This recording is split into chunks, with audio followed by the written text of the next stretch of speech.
જો આમળાની તમે આ વસ્તુ બનાવી લેશો ને તો તમને ઉનાળામાં ફાયદો ખૂબ જ કરશે. અત્યારે આમ તો સિઝન જતી રહી છે આમળાની, પણ અત્યારે માર્કેટમાં આવે છે હજી આમળા. એટલા બધા સરસ નથી આવતા, આમ તમે જોઈ શકો છો કે ડાઘાવાળા વધારે હોય છે, પણ આવે છે. તો તમે અત્યારે કિલો 2 કિલો લઈને પણ આ વસ્તુ બનાવી શકો છો. આ વસ્તુ એવી છે કે તમે ઉનાળામાં તેનો ખાસ ઉપયોગ કરી શકો. જેમ કે તેનું શરબત ખૂબ જ ટેસ્ટી એવું બને છે. આમળા જે છે તે હેર, સ્કિન અને આંખ માટે ખૂબ જ સારા હોય છે અને બીજા ઘણા બેનિફિટ છે. સાથે આમાં એક ઇન્ગ્રેડિયન્ટ આપણે એવું એડ કરવાના છીએ જે ખૂબ જ ફાયદો આપણા શરીરને કરે છે. મેં ડબ્બો ભરીને આ આમળાની જે વસ્તુ બનાવેલી છે તે રાખી દીધેલી છે, પણ હમણાં હું લઈ આવી હતી 500 ગ્રામ જેટલા આમળા, તો તેમાંથી બનાવી રહી હતી, તો મને થયું તમારી સાથે પણ શેર કરું. તમે પણ એક વખત જરૂરથી આ વસ્તુ ટ્રાય કરજો. ખૂબ જ ટેસ્ટી અને હેલ્ધી બને છે. તો ચાલો રેસીપી શરૂ કરીએ. તો અહીંયા મેં 500 ગ્રામ જેટલા આમળા લીધેલા છે અને તમે જોઈ શકો છો કે એટલા બધા સરસ નથી યાર, તે ડાઘા પણ પડી ગયા છે કારણ કે સિઝન જતી રહી છે. તો આ રીતના મેં આમળા લીધેલા છે. હવે આમળાને સરખા એવા ધોઈ લેશું. એકદમ મસ્ત એવા સરસ એવા ધોઈ લેશું આ રીતે, એટલે ઉપરની ગંદકી હોય એ નીકળી જાય. આમાં જે ડાઘા પડી ગયેલા છે એ તો આપણે કાઢતા જશું અને બનાવતા જશું. આ થઈ જાય પછી હું તમને બતાવીશ કે મેં એક ડબ્બો ભરીને જે બનાવેલું છે ને એ પણ હું તમને બતાવીશ. તો આ રીતની મેં અત્યારે ખમણી લીધેલી છે. તમે બારીક એવું ખમણ થાય એવું નહીં કરવાનું, આ રીતના મીડિયમ એવું ખમણ થાય એ રીતનું કરીશું. તમે જોઈ શકો છો આ રીતનું છે. હવે આમળા જે છે તેમાં જો ઉપર આ રીતે ડાઘો કેવું હોય, કંઈ પણ આ રીતનો ડાઘો હોય તો એને આપણે કાઢતા જશું. આ રીતે મેં ડાઘો કાઢી લીધેલો છે અને હવે આપણે તેને ખમણીશું.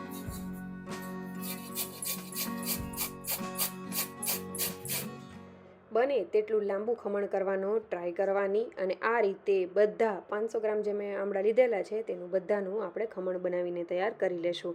હું હર શિયાળામાં આ રીતનું બનાવું છું અને મુખવાસમાં પણ અમે એડ કરીએ છીએ. એ બને આપણને વિટામિન સી પણ મળી જાય અને એમાં ઘણા બધા હેલ્થ બેનિફિટ પણ હોય છે.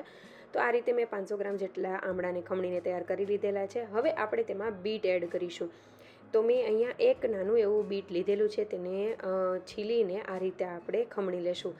આમળાની સાથે જ ખમણીશું એટલે એકદમ સરસ એવો પિંકિશ કલર આવશે. અને બીટરૂટ પણ છે તે પણ હિમોગ્લોબિન જેને ઓછું હોય તેના માટે પણ ડૉક્ટર સજેસ્ટ કરતા હોય છે. તો એ પ્રમાણે આમાં આપણે એડ કરીશું એટલે એનો પણ બેનિફિટ મળશે અને ઘણા બીજા પણ બેનિફિટ છે એ પણ આપણને મળી રહેશે.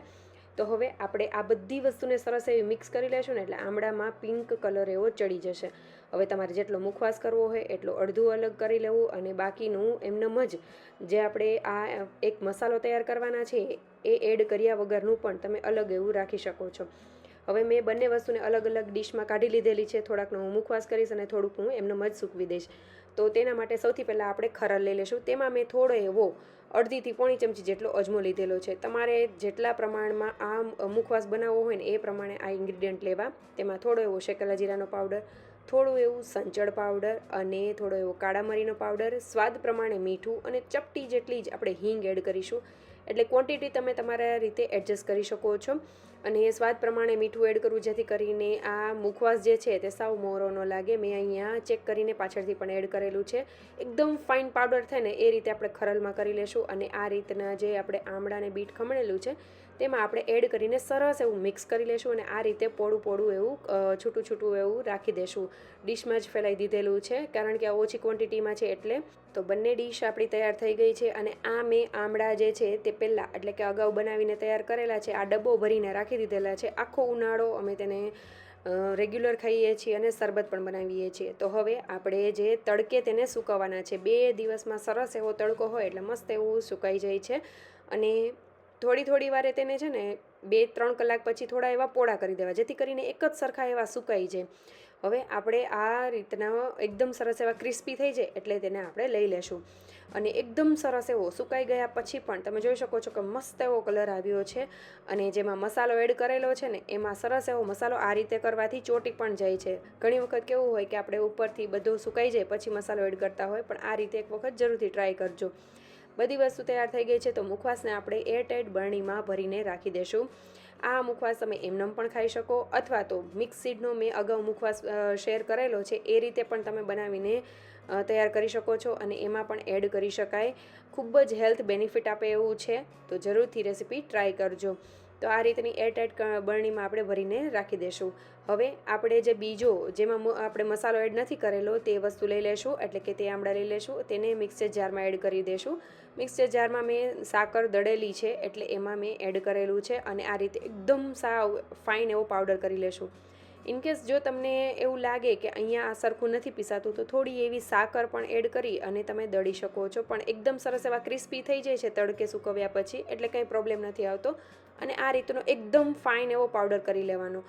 એકદમ ફાઇન પાવડર કરવાનું રીઝન એ પણ છે કે જ્યારે આપણે તેનું શરબત બનાવીએ ને તો નાના નાના એવા તમને તેની જે કણીઓ હોય ને તે વચ્ચે ન આવે, પાવડર હોય એટલે સરસ એવો ઓગળી જાય, એ રીતે કરીશું. હવે એને પણ એક એરટાઈટ બરણીમાં ભરીને રાખી દઈશું અને આ રીતે એક ગ્લાસ લઈ લેશું. તેમાં મેં આમળાનો પાવડર, દળેલી સાકર, બરફના ટુકડા, ચાટ મસાલો, શેકેલા જીરાનો પાવડર, કાળા મરીનો પાવડર એ એડ કરી દીધેલું છે. ત્રણેય વસ્તુ ઓપ્શનલ છે, તમારે એમનેમ પીવું હોય ને તો પણ પી શકો છો. હવે આપણે નોર્મલ મેં પાણી યુઝ કરેલું છે, તમે ચિલ્ડ વોટર પણ યુઝ કરી શકો છો. ગોંદકતીરા અને ગરમી માટે સ્પેશિયલ એવા તકમરી અને ગોંદકતીરા આપણે પીતા હોઈએ છીએ, તો તેમાં અમે એડ કરેલું છે.